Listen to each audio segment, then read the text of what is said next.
Sami Hamdi is the editor-in-chief of The Interest, the United Kingdom-based international magazine, and is a regular commentator, Middle East, North Africa, Afghanistan and Pakistan politics. He joins us via Skype from London. Sami, good evening and thank you so much for joining us on The Globe. Thank you for having me.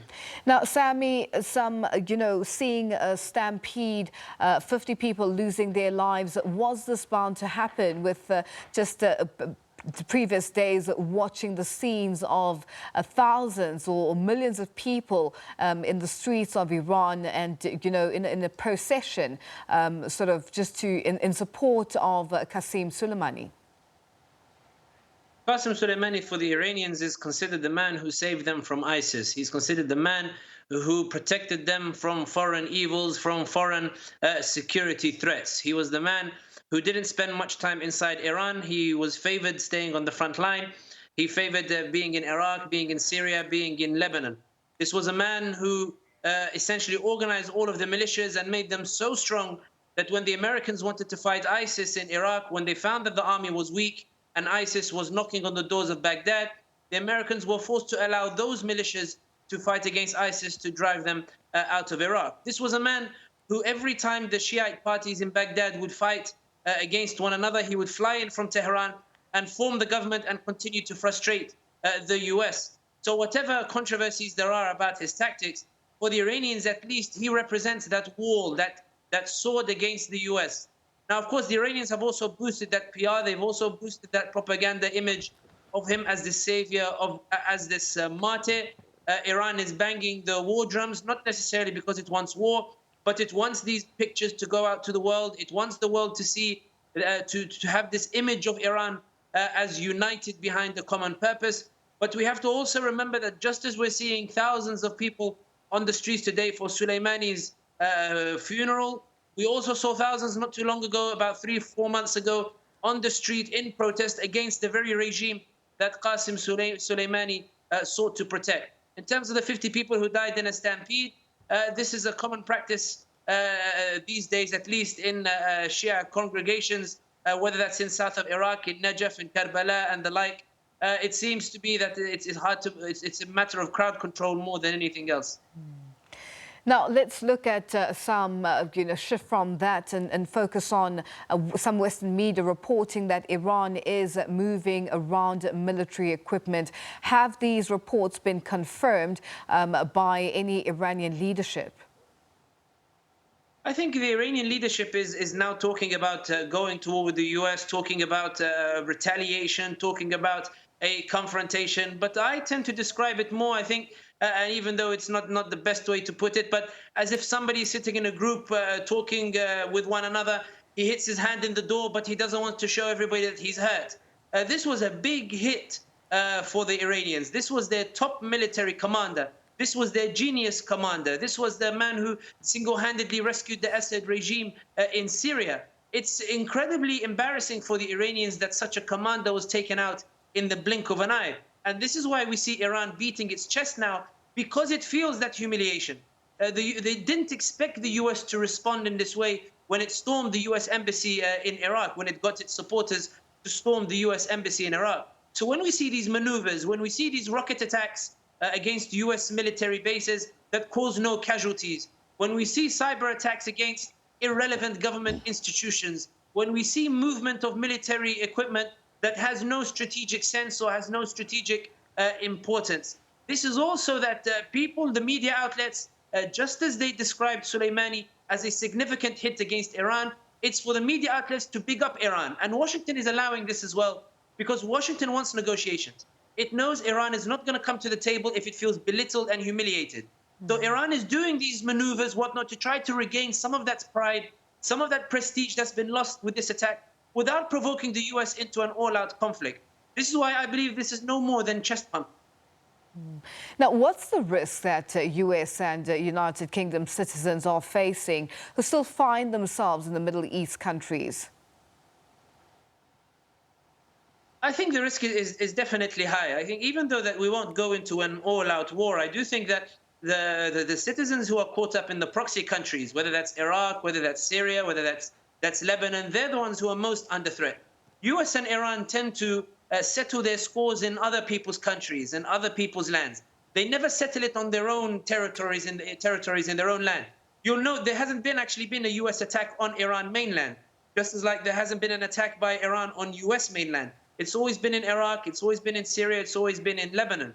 And indeed, we've seen that the victims are usually Iraqis, are usually Syrians, are usually Lebanon. The Syrian conflict that was fought by many international powers, the number one victims were Syrians. The highest number of refugees were Syrians. In Iraq, when they were fighting against ISIS, it wasn't Iran who suffered, it wasn't the US who suffered, it was the Iraqis. They suffered from the changing of sectarian demographics. They suffered, they became the refugees. They're the ones who died as well. So I think with regards to Iranian US citizens, as long as they avoid the proxy countries, they're not in the direct line of fire. And also, I don't think Iran wants to go after US citizens either, because it doesn't want to provoke an all-out war with the US. And I don't think the US wants to go after Iranian citizens either, because it also doesn't want a war in the region. So I think it's more hyperbole than anything else. I don't think there's any major threat to any of their citizens.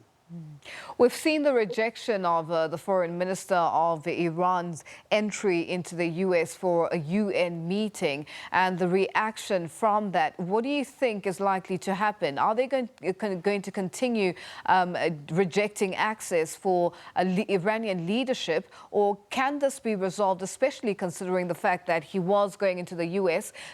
for a meeting at the UN? I think when we look at Trump's decisions, when we look at the US decision, we have to put it in context. Trump, the reason why he killed Qasem Soleimani, the reason why he was so upset was because a US contractor was killed by pro-Iran militia in Iraq. And when they conducted airstrikes in retaliation, the Qasem Soleimani managed to is accused of having organized the pro-Iran militias, pro-Iran supporters, and taking them to the US embassy in the green zone, which is controlled by the government. Nobody enters the green zone without the government's permission, and then storming the US embassy. Essentially, because it was so public, it was a huge public humiliation for Donald Trump, a huge diplomatic humiliation. Qasem Soleimani was essentially saying, look, I can storm your embassy, and the government allows me, the government that controls the green zone allows me because it's in my hand. Trump's reaction was, look, I'm so close to elections. How could you guys overstep the mark? Because I'm so close to election, because you gave me this public humiliation, I have to respond. I have to also do something that is just as big so that my population, my American population, feel I am powerful as well. And I think rejecting Jawad Zarif's visa, rejecting the Iranian foreign minister's visa to the UN is part of that. It's part of Trump saying, we're America, we're strong, make America great again. Vote for me in the elections, vote for me when we come. I think we will see a very different way of conducting of American foreign policy after the elections, because I think Trump wants negotiations.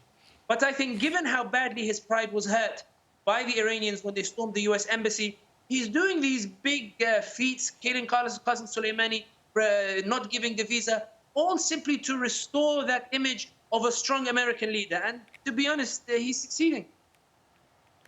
Now, President Trump has threatened to attack sacred sites after, threats of revenge from Iranian leadership and the people of Iran basically saying that they are going to,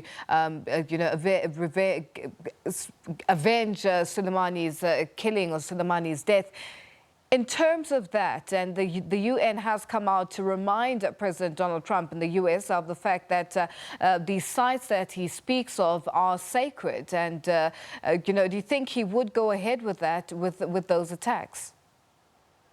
I think Trump's tweets in this day and age, or at this period in particular, are directed at the people in Texas, the people in Mississippi and Tennessee, in the US states. They're not directed at Iran.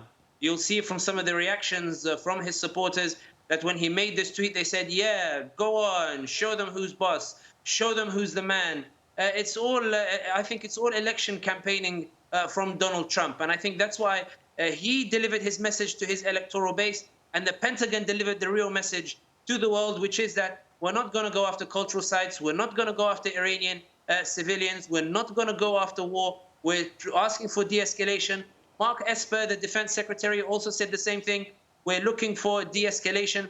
Everybody is surprised by Trump's antics. But I mean, when you look at the way Trump handles foreign policy, when we remember how he threatened to nuclear bomb North Korea before they had their discussions in Singapore, when we look at the way that he upped the ante on a number of different issues, threatening sanctions on the EU, threatening China. It's a normal policy for Trump to have this hyperbole in his tweets.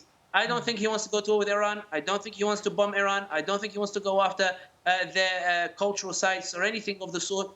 This is Iran barking on one side, Trump barking on the other side, both trying to look strong in front of the world, both trying to jostle for a better negotiating position for when negotiations eventually take place after the US election. Now, security has been ramped up in some top U.S. landmarks after Iran's basically chilling threat against 35 targets. Do you think that Trump is running slightly scared, or he is feeling a bit threatened?